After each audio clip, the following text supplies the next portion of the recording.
We are a band from Manchester we've been around since the late 60s, but recently we write rock songs with electronic elements about, we write songs about nuclear disaster. Mostly about nuclear disaster and its aftermath, and the importance to take care of each other in the aftermath of any nuclear disaster, to hold each other tight and to say they're there to each other. Most of our songs are about the importance of saying they're there to each other. Say there once, then say it again, they're there. Normally while touching each other. Not sexually. Just on the head.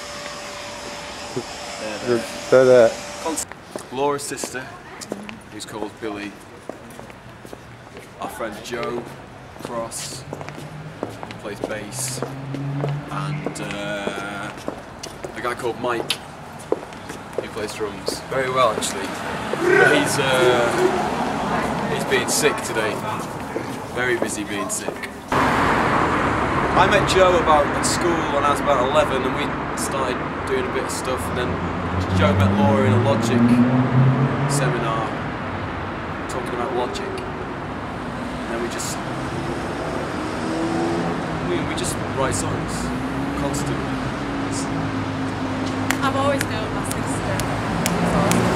Our first album is like a good old-fashioned quest for beauty, with with melancholy stretched like a human tendon over the top of it. There's no jokes in it. It's quite serious and sad. And maybe our second record, we're toying with the idea of having fun, but it's unlikely.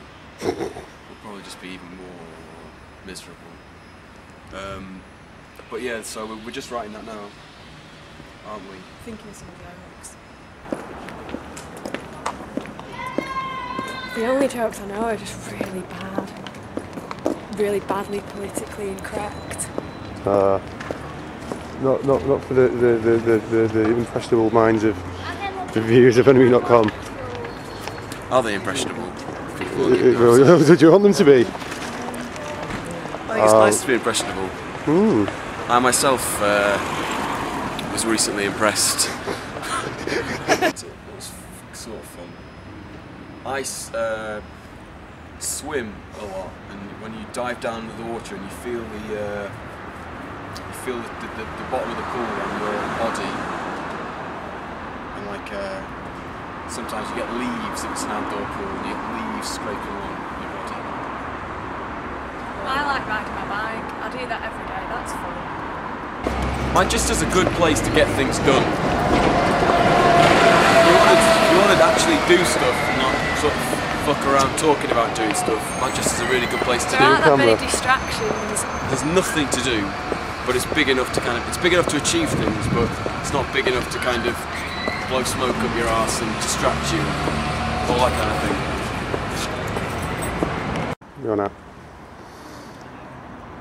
Under this road and under this pavement,